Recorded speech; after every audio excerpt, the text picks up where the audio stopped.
It's wonderful to see you all here today to mark a very special occasion, B'nai B'rith's 180th anniversary, and we are honored that you are joining us tonight. We've been anticipating this birthday all year, but it's impossible to focus on celebrating while Israel is at war.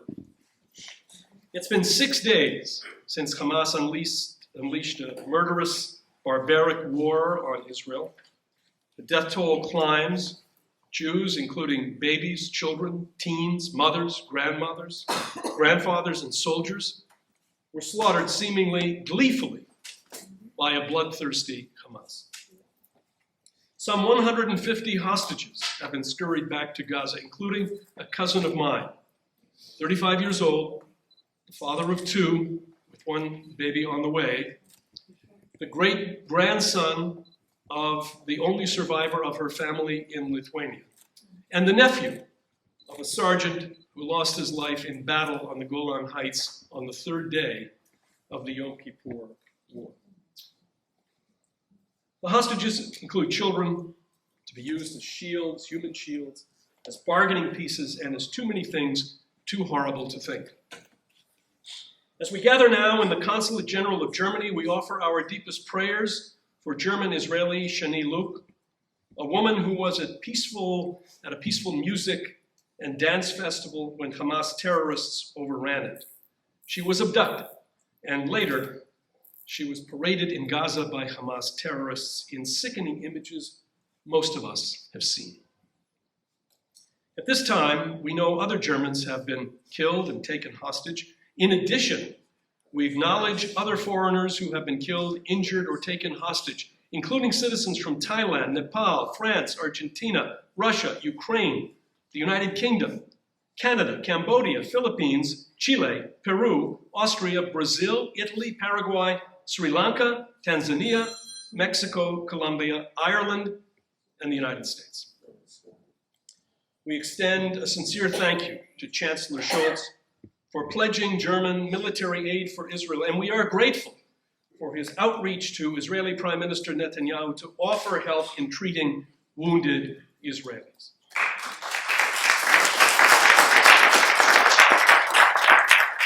Chancellor Scholz's words to Parliament: at this moment, there is only one place for Germany, the place at Israel's side. October 7th saw the greatest concentration of carnage in Israel ever in a 24-hour period. And now on day 6, 1,300 of our Jewish brothers and sisters have been killed and another 3,000 are wounded. As I said, some 150 people are Hamas hostages.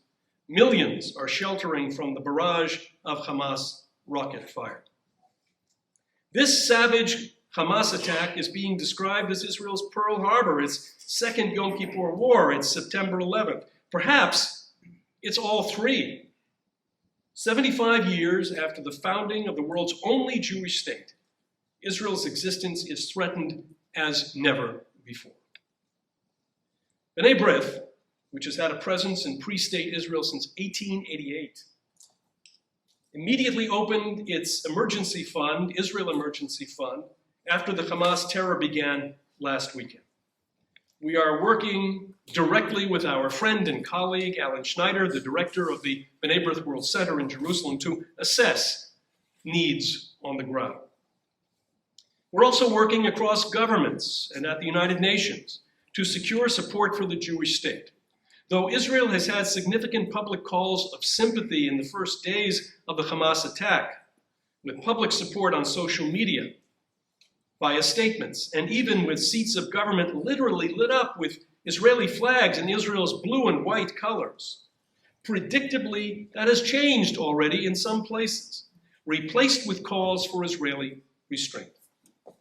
As I have seen noted, Israel is the only country that gets criticized when its own citizens are being butchered. B'nai B'rith loudly, proudly, and without hesitation supports Israel, including efforts to put the murderous Hamas out of business once and for all. Our B'nai B'rith ties to Israel are deep and strong. As noted, we established a lodge and an important presence in pre-state Israel going back to 1888. Additionally, B'nai B'rith President Frank Goldman and member Eddie Jacobson, an old friend and business partner of then President Harry Truman, opened the door at the White House for President Truman to meet with Zionist leader Chaim Weizmann, cementing American support for the new Jewish state. In addition to our deep roots in Israel, B'nai B'rith has played an active role at the United Nations since the founding of the world body. Yesterday, along with President Seth Ricklin and our Director of United Nations and Intercommunal Affairs, David Michaels, and Board of Directors member Stuart Kahn, UN Affairs Vice Chair Jeffrey Harari, we met with United Nations Secretary General Antonio Guterres to press him for stronger and louder support for Israel. Our team conveyed the urgency of resounding support for Israel's need to protest the lives of its diverse citizens and protect the lives of its diverse citizens from Hamas terrorists who have perpetrated the deadliest mass atrocities against Jews since the Holocaust. This is truly and clearly a war on Israel as well as on all Jews around the world. It is time for all who support the only democracy in the Middle East to step up and speak out. There is no compromise here.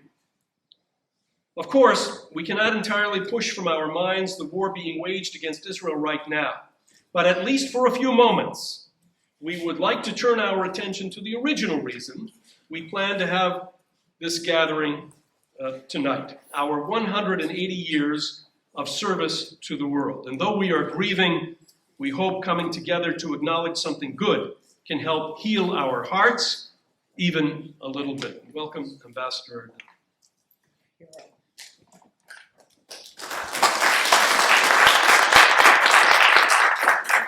We're pleased that our President Seth Ricklin is here, and we'll be hearing from him soon. I also want to recognize B'nai B'rith's Vice Chairman Brad Adolph and Honorary B'nai B'rith President Seymour Reich. We extend a special welcome to members of the diplomatic community and friends and colleagues from our Jewish organizations. And I want to take a moment here to thank our 180th anniversary celebration co-chairs, Sheila Mostyn and Millie Magid. Millie could not be here tonight, but Sheila, I hope you will accept our deepest thanks to you and to Millie for helping us shape celebrations around this momentous occasion. It is fitting that we are meeting here today at the Consulate General of Germany. After all, it was 12 German Jewish men who met at a social hall on the Lower East Side to address a glaring crisis they were witnessing around them, the plight of needy new immigrants, Jewish brothers and sisters, struggling to acclimate to life in a new homeland. Of course, it's a very different city and a very different world from that first meeting on October 13th in 1843. But that calling to help others still is the bedrock of B'nai B'rith International. Who knew, 180 years after the organization's founding by German Jews, that we'd be hosted so generously and graciously by His Excellency David Gill, the Consul General of Germany here in New York. Your friendship has been invaluable to the mission of B'nai B'rith on so many levels. We thank you for hosting us today, and in a moment, we'll invite you to come up and say a few words. In 1990, Consul General Gill was the chairman of Normanenstrasse Citizens Committee, which oversaw the dissolution of the Ministry of State Security at the Stasi headquarters, and served as the secretary of the special committee in the East German Parliament for the dissolution of the Stasi. After reunification, Consul General Gill became spokesman and head of the research division of the Federal Commissioner for the Stasi Files before studying law in Berlin and Philadelphia. After holding positions in the Federal Ministry of the Interior and the Commissioner for Data Protection and Freedom of Information in Berlin, he served as deputy representative of the Council of the Protestant Church in Germany to the Federal Republic of Germany and the European Union. During Federal President Joachim Gauck's term from 2012 to 2017, he was State Secretary and Chief of Staff of the President. Since August 2017, David Gill has served as German Consul General in New York, where we find him today. Consul General Gill, thank you for your gracious hospitality. Please come to the podium.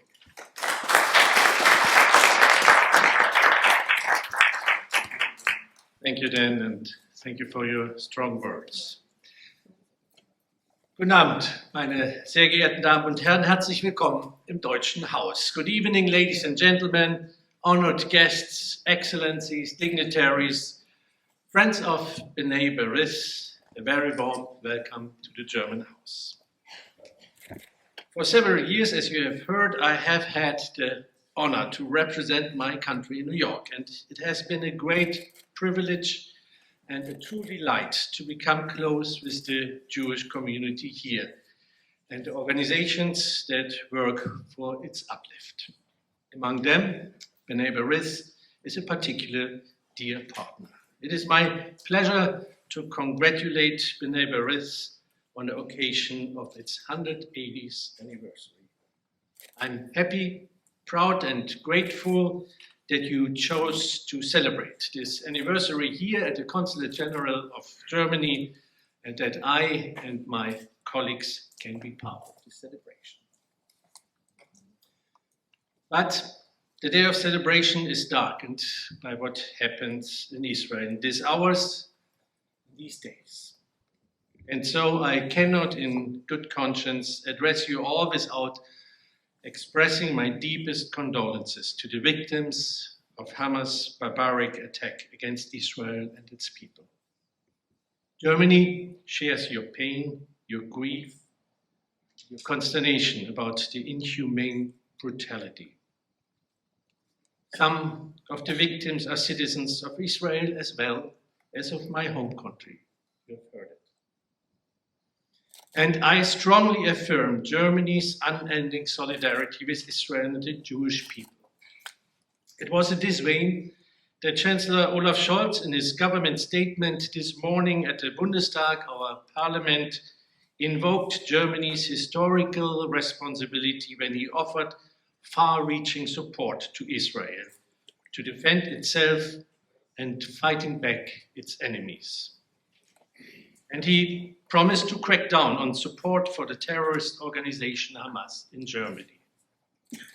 And he stated what he and his predecessor had emphasized frequently. The security of Israel is and will remain a raison d'etat of the Federal Republic of Germany. With this in mind, we celebrate today 180 years of an astounding Jewish success story of mutual support, solidarity, resilience, and human generosity, advocacy, uplifting, and enabling. When B'nai B'rith was founded by German Jews in New York City during the first major wave of Ashkenazi immigration, the founders were moved by the dreadful physical and spiritual conditions of many of their fellow German Jewish immigrants. And while this was the impulse, they were always open to help Jews and non-Jews alike in times of crisis. They moved on from fighting social deprivation and expanded their activities to support integration and claiming their place in society by expanding its membership and reach. Jewish organizations such as Hillel and the Anti-Defamation League began through the activities of B'nai B'rith before becoming independent. But B'nai B'rith gave also back to where their forefathers and foremothers had come from. They established networks in Europe, supported and lobbied on behalf of Eastern European Jews in the face of pogroms, political exclusions, and extreme poverty. And they were active in supporting the Jewish community in my country, Germany, until, of course, their activities were persecuted and outlawed under the Nazi regime. It took 3 decades before B'nai B'rith was reborn there, and they continued to do work of critical importance with the present-day Jewish community. B'nai B'rith is firm when it comes to anti-Semitism. and significant in the efforts to maintain meaningful Holocaust education and memory. To them and to us, never forget is a call to action, an imperative to promoting comprehensive education, and a call to fighting bigotry in every form. I am grateful for the trusted relations between B'nai B'rith and the German embassy in Washington, as well as here with the Consulate General. They have grown from cordiality to a deeper partnership. And we value this partnership and your support and your advice in so many fields. It is touching that you put your trust in the Federal Republic of Germany. We will never take this relationship for granted. It is what has brought us to the German house tonight. And since we hosted the 170th anniversary party 10 years ago here as well, we already today look forward to establish a wonderful tradition. Ladies and gentlemen, for all what B'nai B'rith has done in its rich history, I would like to say thank you on behalf of my government and my country. It is my honor to celebrate the 180th anniversary of B'nai B'rith and also to pay tribute to its German Jewish roots. I wish you all an inspiring evening. Thank you.